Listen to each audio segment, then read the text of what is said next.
Hello and welcome. शुरुआत करते हैं मैथमेटिक्स के तीसरे चैप्टर से। इस चैप्टर का नाम है pair of linear equation. Pair का मतलब होता है जोड़ी एंड लीनियर इक्वेशन ये हम ऑलरेडी चैप्टर 2 में समझ चुके हैं। लीनियर तभी कहा जाएगा या जिसे हम हिंदी में रैखिक भी कहते हैं, लीनियर तभी कहा जाएगा जब आपका जो भी वेरिएबल है, मान लो मेरा एक इक्वेशन में वेरिएबल x है, तो जब उसका पावर 1 होगा उसे लीनियर कहा जाएगा। जब x स्क्वायर होगा यानी x रेज़ टू पावर 2 होगा इसे हम क्वाड्रेटिक कहेंगे, और जब पावर 3 होगा हम इसे क्यूबिक कहेंगे। और रही बात इक्वेशन की, जिसे हम हिंदी में समीकरण भी कहते हैं, इक्वेशन का बहुत ज़रूरी है इक्वेट होना, इक्वल होना। तो इक्वेशन में क्या होता है ये चीज़ हम आगे जाके प्रूव करेंगे जब हम एडवांस मैथमेटिक्स पढ़ेंगे कि LHS is equal to RHS। तो आपको जो है वेरिएबल की ऐसी वैल्यू निकालनी है या ऐसा सोल्यूशन निकालना है कि आपका left hand side will be equal to right hand side. तो ये एक बेसिक प्रिंसिपल है मैथमेटिक्स का। रही बात ये चैप्टर की, तो ये चैप्टर हम चार पार्ट्स में पढ़ेंगे। इसे 4 पार्ट में डिवाइड किया गया है। पहला पार्ट है इंट्रोडक्शन। हालांकि इसका इंट्रोडक्शन हम ऑलरेडी कर चुके हैं, बट फिर भी एक इंट्रोडक्शन बिफोर वी स्टार्ट। दूसरा है graphical method of solution. Graphical यानी ग्राफ पेपर पे या डायग्रामेटिकली, डायग्राम बना के हम कैसे सोल्यूशन निकालेंगे दो लीनियर इक्वेशन का, या दो linear pair of linear equation with 2 variables. तीसरा आता है अल्जेब्रिक मेथड ऑफ सोल्यूशन। देखिए आपका मैथमेटिक्स प्राइमरीली 2 चीज़ों में डिवाइडेड है, एक होता है ज्योमेट्री, एक होता है अलजेब्रा। जब भी आप पेपर पे बिना किसी ड्राइंग या बिना किसी फिगर के सॉल्यूशन करेंगे उसे कहा जाता है अलजेब्रिक या अलजेब्रा, और जब आप फिगर की मदद से करेंगे उसे कहा जाएगा ज्योमेट्री या ग्राफिकल। तो अलजेब्रिक मेथड में 3 मेथड हम सीखेंगे, substitution method, elimination method, cross multiplication method. उसके बाद फोर्थ होगा कि equation reducible to pair of linear equation in 2 variable, यानी ऐसे इक्वेशन देखेंगे जिसे हम लीनियर इक्वेशन में लाके फिर हम सॉल्व करने के लिए या तो अलजेब्रिक मेथड यूज़ कर सकते हैं या ग्राफिकल मेथड। अगर अलजेब्रिक करेंगे तो उसमें हमारे पास 3 मेथड है। तो इसी तरह से हम जो है इस चैप्टर को समझेंगे। अगर आप स्टूडेंट हैं और हमारा वीडियो देख रहे हैं तो मैं स्ट्रांगली रेकमेंड करूंगा कि जब भी आप वीडियो देखें उसके बाद जो आपके किताब में एक्सरसाइज दी है उसे ज़रूर अटेम्प्ट करें। अगर उसमें कोई डाउट रह जाता है तो पूछे हमसे, हम उसका सल्यूशन आपको देंगे। और अगर कोई ऐसा प्रॉब्लम है जो बहुत लोगों का डाउट है तो उसे हम क्लास में भी या वीडियो के माध्यम से भी सॉल्व करेंगे।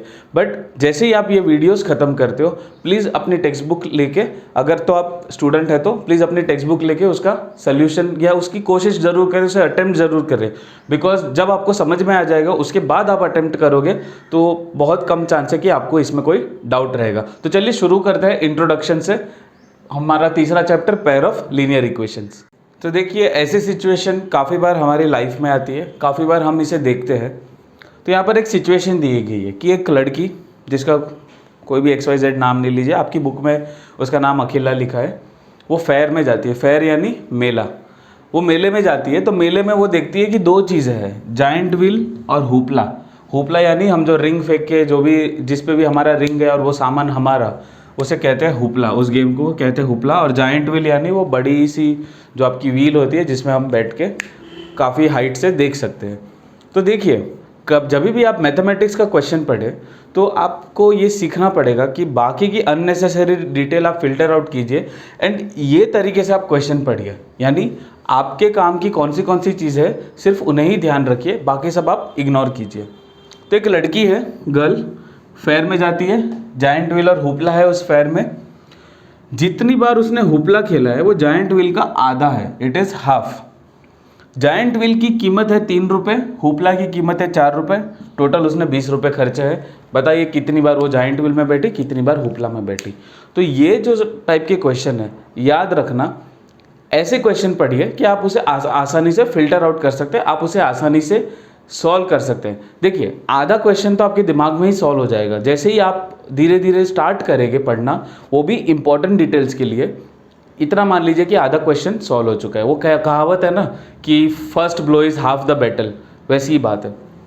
काफ़ी आसान है इसका। हम लोग अगर सोल्यूशन करना चाहे तो hoopla is half of giant wheel, तो इसमें से किसी एक को x मान लीजिए, किसी एक को y मान लीजिए, और दूसरी कंडीशन भी दी हुई है ये वाली। तो फॉर एग्जाम्पल मैं मान लेता हूँ let hoopla be x and giant wheel जो है हमारा वो y है।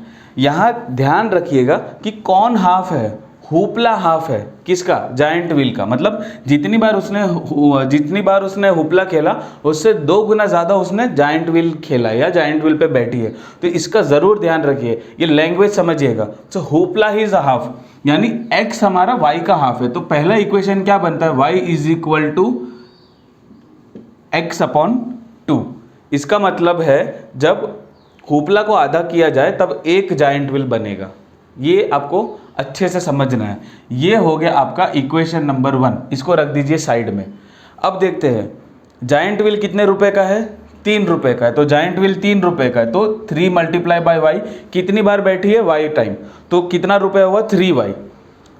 और आपका हुपला कितने का है, 4 रुपए का है, प्लस 4x। देखिए एक बार हुपला खेलने के लिए 4 रुपए है, उसने खेला है x टाइम्स, तो टोटल कितना हो गया, 3y प्लस 4x। और उसके पास कितने पैसे थे, 20 रुपीज़। तो 3x plus 4y is equal to 20। ये हो गया आपका इक्वेशन नंबर 2।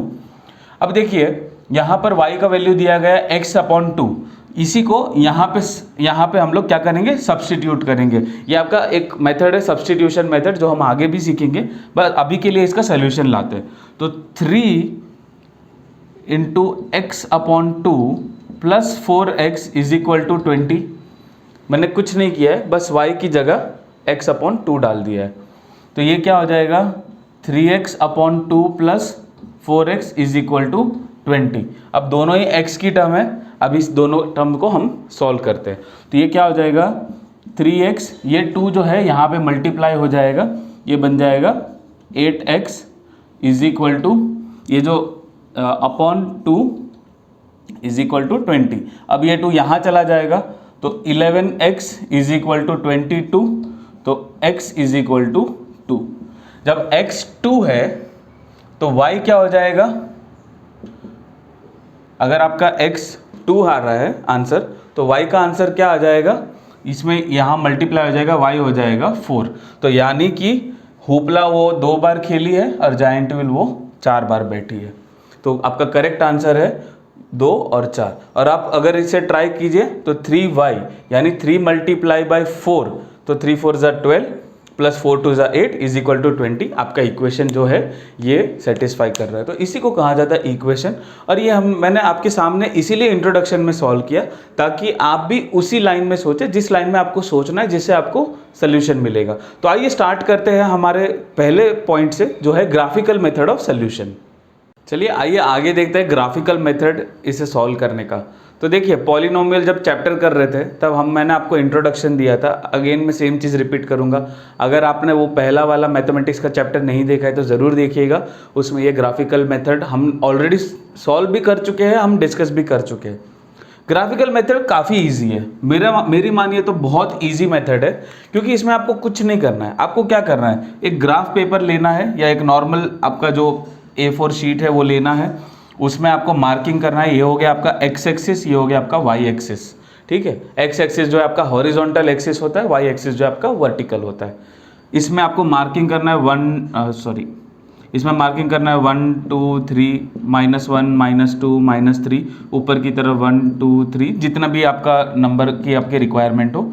ये तो मैं जस्ट एक एग्जाम्पल के तौर पे आपको मार्किंग करना है। अब ग्राफिकल मेथड ना काफ़ी आसान है। जैसे देखिए आपको पहला इक्वेशन दिया है 2x plus 4y is equal to 0। Suppose ये कोई इक्वेशन दिया है, तो इसमें मुझे क्या करना है, मुझे कोऑर्डिनेट निकालने। क्या निकालना है, कोऑर्डिनेट्स। कोऑर्डिनेट्स मतलब ब्रैकेट में लिखे हुए ऐसे नंबर, यानी 3,2 ये एक कोऑर्डिनेट है। इसका मतलब याद रखना, जब भी हम कोऑर्डिनेट ग्राफ के लिए करेंगे, पहले हम x एक्सिस का वैल्यू लिखेंगे, फिर हम क्या लिखेंगे, y। तो कोऑर्डिनेट हमेशा x, y के फॉर्म में ही होंगे।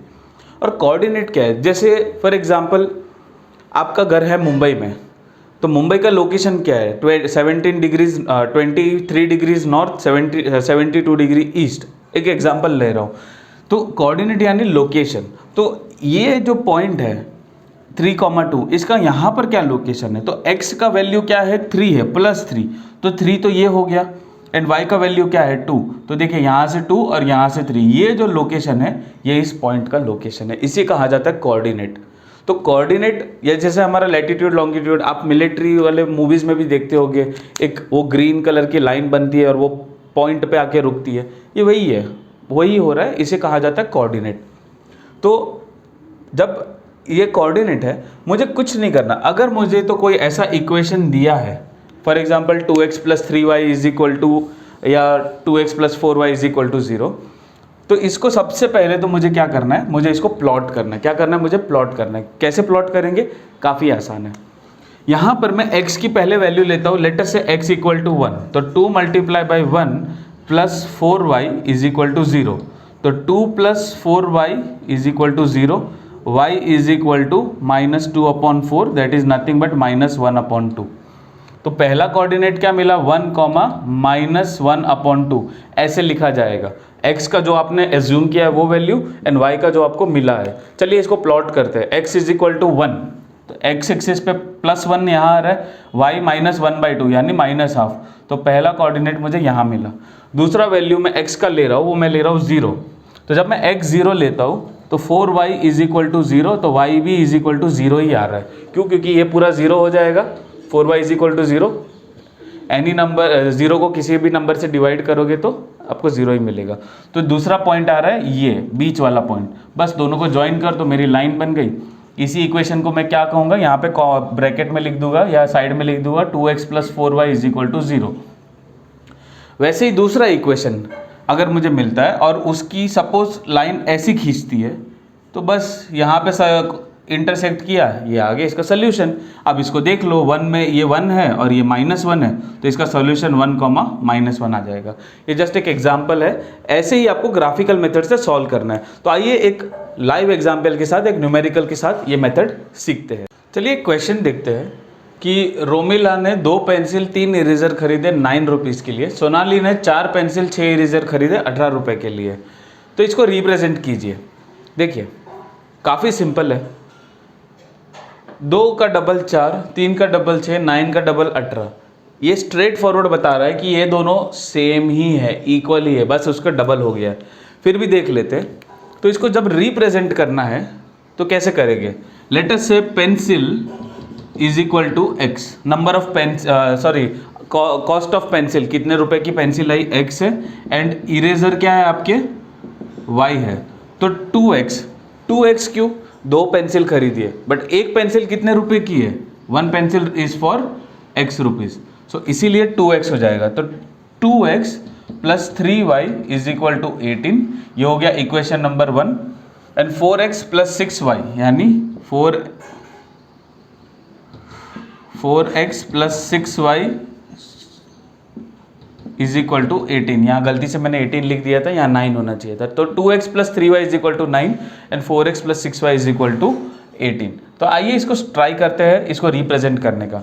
व्हाट विल आई डू, पहले ये वाला इक्वेशन लेता हूँ, इसको कैसे रिप्रेजेंट करेंगे, तो इसको जो है हम ऐसे रिप्रेजेंट करेंगे। अब मेरे पास 2 इक्वेशन बन चुके हैं, अब मुझे क्वेश्चन की ज़रूरत नहीं है। तो 2x + 3y is equal to 9, पहला मैं ढूंढता हूँ एट x इक्वल टू 0, तो क्या बन जाएगा 3y इज इक्वल टू 9, क्यों, क्योंकि ये वाला पार्ट हो गया 0, तो y इज इक्वल टू 3 हो गया। पहला कोऑर्डिनेट क्या मिल गया, 0,3, एंड दूसरा लेता हूँ x इज इक्वल टू 1। यहाँ कोई भी वैल्यू आप ले सकते हो, मैंने 0, 1 लिया, इसका मतलब ये नहीं कि आपको भी 0, 1 लेना है, you can take any value. तो जब मैंने 0 लिया तो ये पूरा हट गया, इसीलिए मैंने 0 लिया था। तो 1 पे लेते, तो क्या हो जाएगा 2 + 3y इज इक्वल टू 9, तो 3y इज इक्वल टू 7 हो जाएगा, ये 2 यहाँ इस साइड जाके माइनस हो जाएगा, तो y इज इक्वल टू 7/3। अब मज़े की बात देखिए, तो दूसरा कोऑर्डिनेट क्या मिल गया, 1,7/3। ये मुझे 2 कोऑर्डिनेट मिल गए। एक लाइन ड्रॉ करने के लिए मुझे कितने कोऑर्डिनेट चाहिए, सिर्फ 2 ही चाहिए। अब आते हैं दूसरे वाले इक्वेशन पे। ना यहाँ देखिए क्या होता है, हमने ये कहा था कि सबका डबल है तो ये दोनों सेम ही है। चलिए देखते हैं ये सेम है या नहीं। तो पहला मैं लूँगा x इक्वल टू 0, जो मैंने यहाँ लिया था वही मैं यहाँ ले रहा हूँ, तो ये क्या हो जाएगा 4 × 0 + 6y is equal to 18, y is equal to 3 आ गया सेम। तो पहला कोऑर्डिनेट क्या बन गया 0,3।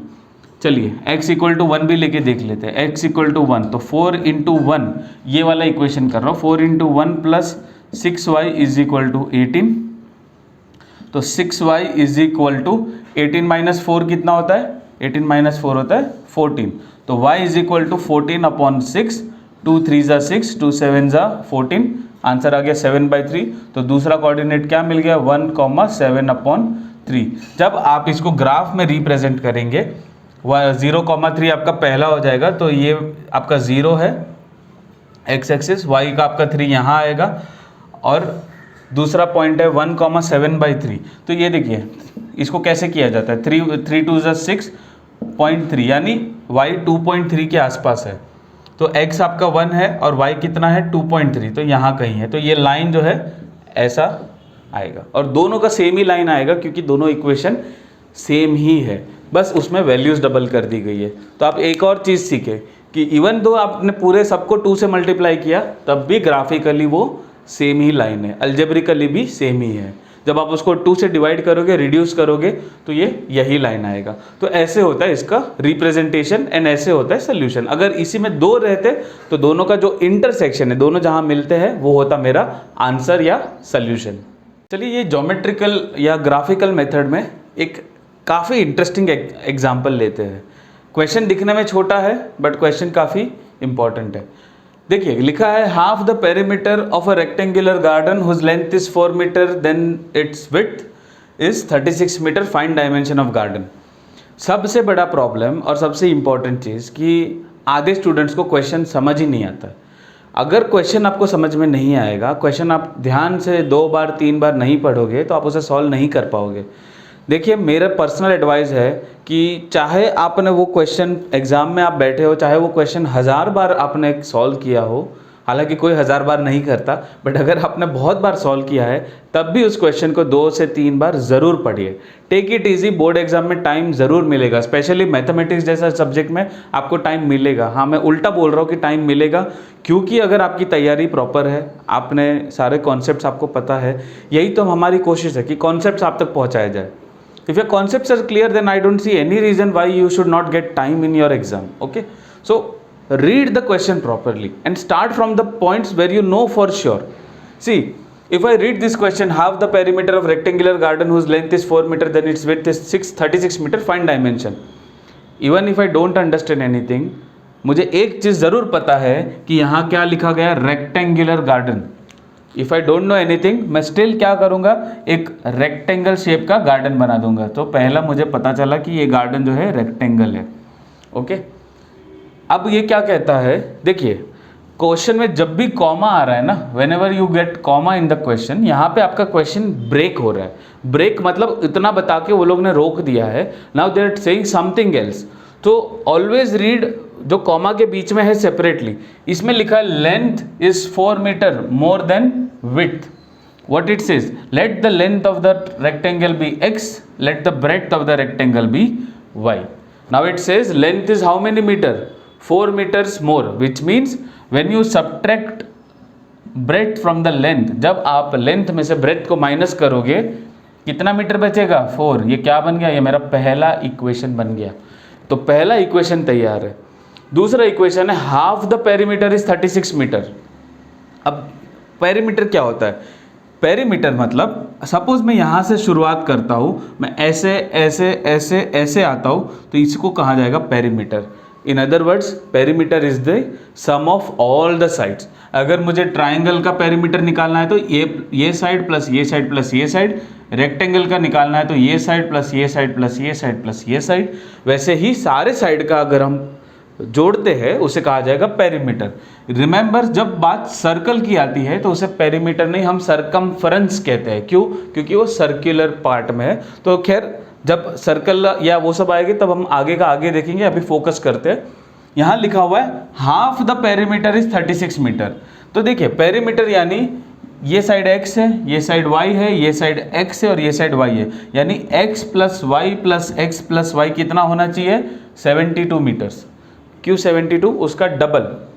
तो इसमें क्या लिखा है, x प्लस वाई, ये साइड प्लस ये side plus x plus y, ये साइड प्लस ये side divide by 2। Half the perimeter is कितना मीटर है, 36 मीटर। तो यही 36 को मैंने वहाँ लेके आपको 72 कहा था।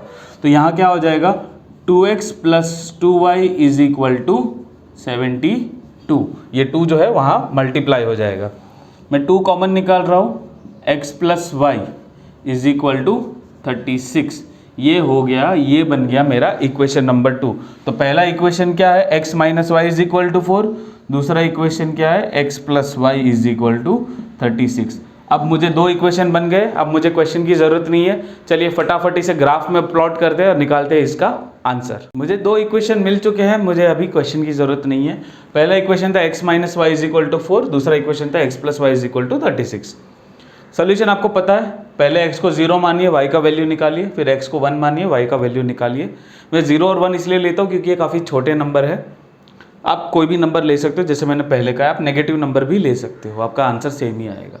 x प्लस वाई में जब यहाँ पर गौर देने की ज़रूरत है, जब x plus y is equal to 36 लिया है, तो जब मैंने पहले x को 0 माना, y 36 आया, ये बहुत बड़ा नंबर है, ग्राफ के लिए ये बहुत बड़ा नंबर है। तो हम देखेंगे इसको भी कैसे डील किया जाएगा। और जब x को 1 माना, तो ये यहाँ 1 plus y is equal to 36 हुआ, तो y इज इक्वल टू 35। तो मुझे दो कोऑर्डिनेट मिले, पहला कोऑर्डिनेट है 0,36, दूसरा है 0,35। अब देखते हैं इसको कैसे सॉल्व करते हैं। तो मैंने एक ये वाला जो है इसको सॉल्व कर लिया है, लेकिन सबसे इम्पॉर्टेंट है यहाँ स्केल। मैंने 1 सेंटीमीटर को 5 मीटर माना है। तो आप भी जब ग्राफ पेपर पे सॉल्व कीजिएगा या आप एग्जाम में अपने नॉर्मल पेपर में सॉल्व करोगे, तो आप यूनिट्स ऐसा लो कि आप सारे 35, 36 तक अकोमोडेट कर सको। ये बहुत ज़रूरी है, वरना आपके पेपर के बाहर चला जाएगा लाइन, आपका सोल्यूशन आएगा ही नहीं। इनफैक्ट इसका जो आंसर आएगा वही इतना बड़ा होगा कि वो पेपर के बाहर चला जाएगा। और जब आप ऐसा करते हो, या इवन जब आप नहीं भी करते, बहुत इंपॉर्टेंट है स्केल लिखना। किसी भी डायग्राम में अगर स्केल नहीं लिखा है तो ये करेक्ट नहीं है, तो आपको स्केल ज़रूर लिखना है। तो पहला मैंने प्लॉट किया 0,-4, दूसरा प्लॉट किया 1,-3, और लाइन के बाद ना लिखना है कि ये कौन सा लाइन है, x minus y is equal to 4। अब देखते हैं दूसरा लाइन। तो पहला कोऑर्डिनेट क्या है, 0,36, यानी x तो 0 है और y क्या है 36। 36 मेरा यहाँ कहीं आएगा, तो इसको मैंने कर दिया प्लॉट। और 1,35 यानी x 1 है और y कितना है 35, यानी यहाँ पर है। तो एक लाइन के लिए मुझे कितने पॉइंट चाहिए, 2 पॉइंट चाहिए। एक स्केल लेके मुझे क्या करना है, एक स्ट्रेट लाइन खींचनी है, और ये आपका जहाँ भी इंटरसेक्ट होगा, देखिए मेरे पास ग्राफ पेपर नहीं है, ना ही मेरे पास स्केल है, इसलिए ये आंसर ऐसे निकल रहा है। बट जब आप इसको सॉल्व करेंगे तो आपको पता चलेगा कि इसका करेक्ट आंसर 20,16 है। एक ट्राइंगल जिसका लेंथ 20 है, ब्रेथ 16 है। यहाँ पर क्योंकि मेरे पास स्केल नहीं है और मेरे पास करेक्ट एक डिस्टेंस पे मैंने प्लॉट नहीं किया है, इसलिए मेरा आंसर सही नहीं आ रहा है। बट इसका करेक्ट आंसर 20,16 है। चलिए इसको वेरीफाई करते हैं कि उसका जो लेंथ है वो 20 है और विड्थ है 16 है। तो सबसे पहला हमें क्या दिया था कि दोनों का डिफरेंस 4 मीटर होना चाहिए। तो क्या 20 - 16 4 होता है? यस। दूसरा था कि उसका हाफ पेरीमीटर 36 मीटर होता है, यानी दूसरा कंडीशन देखते हैं कि उसका हाफ जो पेरीमीटर है वो 36 होना चाहिए। तो पेरीमीटर क्या है, 20 + 16 + 20 + 16 अपॉन 2 कितना होना चाहिए, 36 होना चाहिए। तो ये हो जाएगा 40 + 32 अपॉन 2, यानी 72 अपॉन 2, आंसर आएगा 36, यानी कि ये आपका आंसर सही है। तो ये रेक्टेंगल है जिसका लेंथ 36 है और ब्रेड्थ आपका 16 है। तो ऐसे ही सॉल्व कीजिएगा। यह सिर्फ आपको समझाने के लिए था कि ग्राफिकल मेथड को रिप्रेजेंट कैसे किया जाता है और ग्राफिकल मेथड को सॉल्व कैसे किया जाता है। तो चलिए आगे बढ़ते हैं अलजेब्रिक मेथड की तरफ। अलजेब्रिक मेथड में हमारा सबसे पहला मेथड है सब्स्टिट्यूशन मेथड। देखिए ये अलजेब्रिक मेथड, ज्योमेट्रिक आपको इजी लगा, अलजेब्रिक उससे ज़्यादा आसान है। यहाँ पर इस चैप्टर में या इसके बाद के चैप्टर में क्वाड्रेटिक इक्वेशन में आपको सबसे मुश्किल होगी क्वेश्चन को समझने में। एक बार अगर आप क्वेश्चन समझ जाते हैं, फिर आपके लिए आप चाहे ज्योमेट्रिक मेथड से कीजिए या अलजेब्रिक मेथड से, ये इतना डिफिकल्ट नहीं है। Only thing is you have to get the question and the equations right. दोनों अगर सही हो गए तो सोल्यूशन काफ़ी छोटी चीज़ है। तो पहला देखते हैं सब्स्टिट्यूशन मेथड। आजकल हमारे इधर आईपीएल चल रहा है, तो आईपीएल में आजकल इम्पैक्ट प्लेयर या सब्स्टिट्यूशन प्लेयर का दौर चल रहा है। फुटबॉल में तो पहले से ही चल रहा है।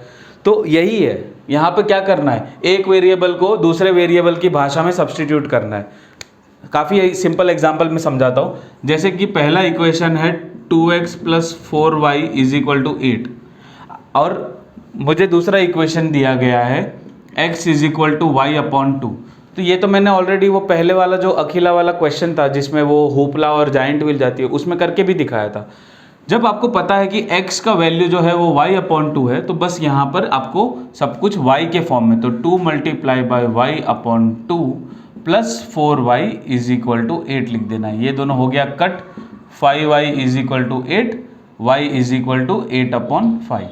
ये सिर्फ एक छोटा सा एग्जाम्पल है। कहने का पॉइंट है कि आपको क्या करना है, सब्सटीट्यूशन करना है, यानी एक को दूसरे की भाषा में बताना है, एक को दूसरे के टर्म्स में आपको रिप्रेजेंट करना है। इसी मेथड का नाम है सब्सटीट्यूशन मेथड। आइए बेटर अंडरस्टैंडिंग और बेटर क्लैरिटी के लिए एक एग्जाम्पल देख लेते हैं। चलते हैं एग्जाम्पल की तरफ। जैसे मैंने पहले कहा था, आपका मैथमेटिक्स का पेपर, स्पेशली ये लीनियर इक्वेशन, क्वाड्रेटिक इक्वेशन, इसमें आपको सबसे ज़्यादा टफ होगा क्वेश्चन समझने में। तो आपको सच में फ़िल्टर आउट करने की ज़रूरत पड़ेगी। जैसे लाइफ में भी, आपके लाइफ में काफ़ी अगड़म बगड़म चीज़ें चलती है, बट आपको फ़िल्टर करना है, उसको सबको सॉर्ट आउट करके देखना है कि आपको कहाँ ध्यान देना है। ऐसे ही एक क्वेश्चन है। अगर ये क्वेश्चन आप बुक में पढ़े तो काफ़ी बड़ा क्वेश्चन है, लेंदी क्वेश्चन है। इसी को शॉर्ट फॉर्म में आपकी आसानी के लिए यहाँ बना के रखा है। एक टैक्सी है जिसमें दो प्रकार के चार्जेस है। पहला है फिक्स चार्जेस, जो टैक्सी वाला आपसे लेगा ही लेगा 100%, और दूसरा है कि कितना आप डिस्टेंस ट्रैवल करोगे उस पर डिपेंड करता है, यानी फिक्स चार्ज है और डिस्टेंस चार्ज है। अगर कोई बंदा 10 किलोमीटर चलता है तो उसने 105 रुपये भरे हैं, और वही टैक्सी में अगर कोई दूसरा बंदा 15 किलोमीटर राइड करता है तो उसने 155 रुपये भरे हैं। तो क्वेश्चन में ये पूछा गया कि अगर किसी को 25 किलोमीटर जाना है तो कितने रुपए भरने पड़ेंगे। काफ़ी आसान है, ये बहुत सिंपल क्वेश्चन है। आइए इसका सल्यूशन करते हैं। देखिए, let the fixed charge be x, तो फिक्स्ड मैंने ले लिया x, और जो डिस्टेंस का है तो मैं क्या करूँगा, डिस्टेंस पर किलोमीटर को मैं ले लूँगा y पर किलोमीटर, क्योंकि कितना डिस्टेंस है ये चेंज होगा, इजंट इट। पहले 10 था, फिर 15 था, 25 पूछ रहे, तो 1 किलोमीटर का मैंने y रुपीज़ ले लिया, तो ये हो गया x रुपीज़ फिक्स्ड, और ये हो गया y रुपीज़। देखिए, फिक्स वो चार्ज होता है जो टैक्सी वाला आपसे लेगा ही लेगा, चाहे आप 1 किलोमीटर जाइए या 100 किलोमीटर जाइए। तो फिक्स चार्ज इज़ फिक्स्ड क्योंकि उसका नाम ही है, और आपका जो डिस्टेंस पर किलोमीटर है वो किलोमीटर पे बेस होगा। तो पहला उसने क्या बोला है कि 10 किलोमीटर पे 105 रुपये लिए गए, तो फिक्स चार्ज यानी x प्लस 1 किलोमीटर का अगर y है तो 10 किलोमीटर का 10y होगा, तो x plus 10y is equal to 105। ये हो गया आपका इक्वेशन नंबर 1। दूसरा इक्वेशन देखते हैं। 15 किलोमीटर के लिए कितने दिए, 155। तो फिक्स चार्ज तो फिक्स है, वो तो लेना ही है, plus each kilometre is y, so for 15 kilometre it will be 15y, तो x plus 15y is equal to 155. This is equation number 2. Now what will I do? I will do something with equation number 1 so that I can solve equation number 2. So now what am I going to do? See this. So I will write the equation number 1 as it is, x plus 10y is equal to 105. What I will do is I will substitute this 10y over there. So x is equal to 105 minus 10y. I have got a value of x. I am going to solve via substitution method. So इसको मैं यहाँ पे substitute करूँगा। क्या करूँगा, x की value को, तो यहाँ पे मैं लिखूँगा 105 minus 10y plus 15y is equal to 155। What have I done, यहाँ पर जो x की वैल्यू है वो मैंने ये वाली लिख दी है, मैंने सब्सटीट्यूट कर दिया है। तो minus 10 plus 15 will become 5y and this 105 will go and there become 50 because 155 minus 105 is 50. So y is equal to 10, which means per kilometer charges is 10 rupees. So this is 10. Now let us find x. X how can I find? I can directly substitute here. So x is equal to 105 minus 10 multiplied by 10. Why 10? Because y का value 10 है. So I get x as 5 rupees. So fixed charge is 5 rupees and distance per kilometer is 10 rupees. But is this my answer? No. In question I have been asked कि 25 kilometers के लिए ढूंढिए. Very simple. For 25 kilometer you have to do is you have to add the fixed charges which is x plus 25y is equal to is what we are going to find. So 5 plus 25 into 10. So answer is 255 rupees for 25 kilometer, right? This is how the substitution method works. चलिए elimination method सीखते हैं. Elimination method उसका नाम है elimination है. Elimination मतलब किसी चीज़ को eliminate करना, निकाल देना। तो हम किसको एलिमिनेट करेंगे, हम किसी एक वेरिएबल को एलिमिनेट करेंगे। वेरिएबल क्या होता है, एक्स या वाई, जो भी हम लेते हैं जिसका वैल्यू कुछ भी हो सकता है, तो उसमें से एक वेरिएबल को हम क्या करेंगे, एलिमिनेट यानी निकाल देंगे। एग्जाम्पल देखते हैं, देखिए ये सब चीज़ें मैथमेटिक्स की चीज़ें, जैसे जैसे आप एग्जाम्पल्स देखोगे आपको समझ में आएगी। एक लड़की है मीना, बैंक में जाती है, उसे टोटल कितने पैसे निकालने हैं, 2000 रुपये। कैशियर जो है वो सिर्फ 50 और 100 के नोट्स दे रहा है, सिर्फ 50 और 100 के नोट्स, टोटल उसे 25 नोट मिले। तो find out how many 50 and how many 100 notes has Meena got. पहले भी बताया था, अभी भी बता रहा हूँ, क्वेश्चन को सॉर्ट आउट करके ऐसे बुलेट पॉइंट्स में पढ़ा करो, क्वेश्चन इजी रहेगा। तो लेट अस से 50 के एक्स नोट्स, 50 के एक्स नोट्स एंड 100 के 50 के एक्स नोट्स एंड 100 के वाई नोट्स मीना को मिले हैं। तो पहला तो उसे टोटल कितने नोट्स मिले, 25। तो straightforward x plus y is equal to 25 बन गया आपका इक्वेशन नंबर 1। टोटल कितने निकाले, 2000। तो अब वैल्यू में देखते हैं, तो 50 के जो है x नोट है, तो कितने रुपए हुए, 50x, इजंट इट। 50 के 2 नोट मिले होते तो 100 रुपए होते ना, क्योंकि 50 मल्टीप्लाई बाई 2। तो यही वही किया, 50x plus 100y is equal to total कितने रुपए है, 2000। ये बन गया आपका इक्वेशन नंबर 2। बस यही आपके 2 इक्वेशन बन गए। अब एलिमिनेशन मेथड काफ़ी आसान है, देखिए कैसे करते हैं। एलिमिनेशन मेथड में हम किसी भी एक वेरिएबल को निकाल देंगे। जैसे मैं चाह रहा हूँ, मेरी इच्छा है कि यहाँ पे जो है मैं 100y जो है ना इसको निकाल दूँ। तो मेरा पहला, इसके नीचे मैं मेरा पहला इक्वेशन लिखूंगा x plus y is equal to 25। तो अब मैं 100y को निकालना चाहता हूँ, तो मैं ये वाला जो हमारा इक्वेशन है इसको किससे मल्टीप्लाई करूँ कि 100y निकले। तो यहाँ पर तो y है, यहाँ पर 100y है, तो सीधा सीधा स्ट्रेट फॉरवर्ड है कि 100 से मल्टीप्लाई करूँगा। तो मैं इसको क्या करता हूँ, 100 से मल्टीप्लाई करता हूँ। तो ये बन जाएगा 100x plus 100y is equal to 2500। ये बन गया मेरा इक्वेशन नंबर 3। अब ये देखिए नंबर 2 एंड नंबर 3 में y का वैल्यू सेम है, तो मैं क्या करूँगा, subtracting equation number 3 from equation number 2, या 2 में से 3 में से 2 को, जैसे भी। तो मैं 3 में से 2 को माइनस करता हूँ, तो minus 50x plus 100y is equal to 50x plus 100y is equal to 2000। तो 100y माइनस 100y तो 0 हो गया, 100 माइनस 50 हो गया 50x is equal to 2500 minus 2000 कितना होगा, 500। तो x कितना मिला मुझे, ये यहाँ से कट गया, x मिला 10, यानी कि 50 रुपए की कितनी नोट थी, 10 नोट थी। तो x प्लस वाई 25 है, तो 10 plus y is equal to 25, इसी में मैं सब्सटीट्यूट कर रहा हूँ। तो y इज इक्वल टू 15, और 100 रुपीज़ की कितनी नोट थी, 15। दोनों को प्लस करके देखो, 50 10 500, 1500, टोटल 2000 हो रहा है, येस। क्या दोनों मिलके 25 हो रहे हैं, येस। तो आपका आंसर सही है। तो 50 रुपए की 10 नोट थी, 100 रुपए की 15 नोट थी। तो इस मेथड को कहा जाता है एलिमिनेशन मेथड। हमने क्या किया, एलिमिनेट किया, किसको, एक वेरिएबल को। इस केस में मैंने y को एलिमिनेट किया। आप चाहे तो x को भी एलिमिनेट कर सकते हैं, बट y एलिमिनेट करना ज़्यादा आसान है। तो इसे कहा जाता है एलिमिनेशन मेथड।